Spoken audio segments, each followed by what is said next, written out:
ഇന്ന് national dengue day ആണ്. അപ്പം ഈ ഡേയുടെ പ്രത്യേകത എന്ന് പറയുന്നത് നമ്മുടെ മൺസൂൺ സീസൺ വരെയാണ്. മഴക്കാല രോഗങ്ങളിൽ ഏറ്റവും പ്രാധാന്യം അർഹിക്കുന്ന ഒരു രോഗമാണ് ഡെങ്കിപ്പനി. സാധാരണ വൈറൽ പനി പോലെ തന്നെ 4 തരത്തിലുള്ള വൈറസുകളാണ് ഈ ഡെങ്കിപ്പനി കോസ് ചെയ്യുന്നത്. പക്ഷെ എന്താണ് ഇത് മറ്റു പനികളിൽ നിന്ന് വ്യത്യസ്തമാക്കുന്നത്? മറ്റു വൈറൽ പനികൾക്ക് സാധാരണഗതിയിൽ പനിയോടൊപ്പം റെസ്പിറേറ്ററി സിംറ്റംസ്, ചുമ, മൂക്കുന്നുള്ള ഒലിപ്പ് തുടങ്ങിയവ കാണുമെങ്കിലും ഡെങ്കിപ്പനിക്ക് ഇത് കാണുന്നില്ല. കൂടുതൽ കടുത്ത ശരീരവേദന, തലവേദന, കണ്ണിന് പുറകിലുള്ള വേദന, പേശീവേദന തുടങ്ങിയവയാണ് ഡെങ്കിപ്പനിയുടെ ലക്ഷണങ്ങൾ. ഈ ഡെങ്കിപ്പനി വരുമ്പോൾ നമുക്ക് കടുത്ത പനി ഒരു 104 ഡിഗ്രി ഫാരൻഹീറ്റ് വരെയൊക്കെ പോകാം. ആദ്യത്തെ ഒരു 2 മുതൽ 7 ദിവസം വരെ ഉള്ള തുടർച്ചയായ പനിക്ക് ശേഷം ചിലപ്പം പനി ഒന്ന് കുറഞ്ഞതിന് ശേഷം പിന്നെയും കൂടുന്നതായി കാണാം. ഈ പനിയോടൊപ്പം ഉണ്ടാകുന്ന സെവിയർ ഡെങ്കി എന്ന മാനിഫെസ്റ്റേഷനിലേക്ക് പോവുകയാണെങ്കിൽ ആളുകൾക്ക് വോമിറ്റിംഗ്, ഛർദിലുണ്ടാകാം.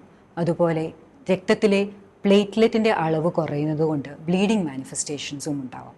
കോംപ്ലിക്കേഷൻസ് ആയിട്ട് വരുന്ന ഡെങ്കിപ്പനി സാധാരണഗതിയിൽ ഷോക്ക് സിൻഡ്രോം അല്ലെങ്കിൽ ബ്ലീഡിംഗ് മാനിഫെസ്റ്റേഷൻസ് കാരണമാണ് ഡെങ്കി സിവിയറായി മാറുന്നത്. അപ്പം ഇപ്പോൾ നമുക്ക് ഡെങ്കിപ്പനി ചികിത്സയ്ക്ക് കൃത്യമായിട്ടൊരു മരുന്ന് കൊടുത്ത് ചികിത്സിച്ച് മാറ്റാൻ പറ്റില്ല. അപ്പോൾ ഡെങ്കിപ്പനിയുടെ ചികിത്സ എന്ന് പറയുന്നത് ഈ ലക്ഷണങ്ങളുടെ മാനേജ്മെൻറ്റാണ്. അതുപോലെ രക്തത്തിലെ പ്ലേറ്റ്ലെറ്റിൻ്റെ അളവ് കുറയുന്നതിനനുസരിച്ച് കൃത്യമായിട്ടുള്ള രീതിയിലുള്ള ഹൈഡ്രേഷൻ കൊടുത്ത് ബ്ലീഡിംഗ് മാനിഫെസ്റ്റേഷൻസ് വരാതെ സൂക്ഷിക്കുക. അപ്പോൾ ആദ്യത്തെ 1-2 ദിവസത്തെ പനി കഴിയുമ്പോൾ തീവ്രമായ പനിയാണ്, മറ്റ് റെസ്പിറേറ്ററി സിംറ്റംസ് ഒന്നും ഇല്ലെങ്കിൽ പെട്ടെന്ന് തന്നെ ഡോക്ടറെ കണ്ട് ആൻറ്റിജൻ ടെസ്റ്റ് ചെയ്തിട്ടുണ്ടെങ്കിൽ ഡെങ്കിപ്പനിയാണ് എന്ന് നമുക്ക് മനസ്സിലാക്കാൻ സാധിക്കും. തുടർന്നുള്ള ദിവസങ്ങളിൽ കൃത്യമായ അളവിൽ പാരസെറ്റമോളും മറ്റ് ഹൈഡ്രേഷൻ മെഷേഴ്സും എടുത്തിട്ടുണ്ടെങ്കിൽ ഡെങ്കിപ്പനി പ്രോഗ്രസ് ചെയ്യാതെ സൂക്ഷിക്കാൻ സാധിക്കും.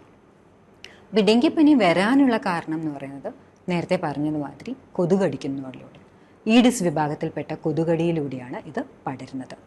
അപ്പം ഈ കൊതുകടിക്കാതിരിക്കാൻ ശ്രദ്ധിക്കുക. അതുപോലെ കൊതുകിന് വളരാനുള്ള ആവാസ വ്യവസ്ഥിതി ഉണ്ടാകാതിരിക്കുക. ഈ 2 കാര്യങ്ങളാണ് നമുക്ക് ശ്രദ്ധിക്കാൻ സാധിക്കുകയുള്ളൂ. അപ്പോൾ കൊതുകടി ഏൽക്കാതിരിക്കാൻ നമുക്ക് റിപ്പല്ലൻ്റ് ക്രീംസ് യൂസ് ചെയ്യാൻ പറ്റും. സ്കൂളിൽ പോകുന്ന കുട്ടികൾക്കും മേത്ത് ക്രീമൊക്കെ തേച്ച് കൊടുത്ത് വിടാൻ സാധിക്കും. അപ്പോൾ പകല് കടിക്കുന്ന കൊതു ആയതുകൊണ്ട് തന്നെ രാത്രി നെറ്റിന് കീഴിൽ ഉറങ്ങി എന്ന് വെച്ചിട്ട് ഡെങ്കിപ്പനി വരാതിരിക്കുകയില്ല. നമ്മുടെ വീട്ടിൽ ഡെങ്കിപ്പനി റിപ്പോർട്ട് ചെയ്യുന്നുണ്ടെങ്കിൽ അതിനർത്ഥം അത് നമ്മുടെ വീട്ടിലോ അതോ അടുത്തുള്ള വീടുകളിലോ ഉള്ള കൊതുകിൽ നിന്ന് തന്നെ കിട്ടിയതാണെന്നാണ്. അപ്പോൾ ഈ ദിവസങ്ങളിൽ നമ്മൾ ശ്രദ്ധിക്കേണ്ടത്, മഴക്കാലത്ത് വരുന്ന ഏതു പനിയും ആദ്യം സംശയിക്കേണ്ടത് ഡെങ്കിപ്പനിയാണോ അല്ലയോ എന്നായിരിക്കും.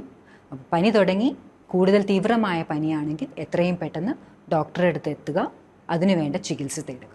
Thank you.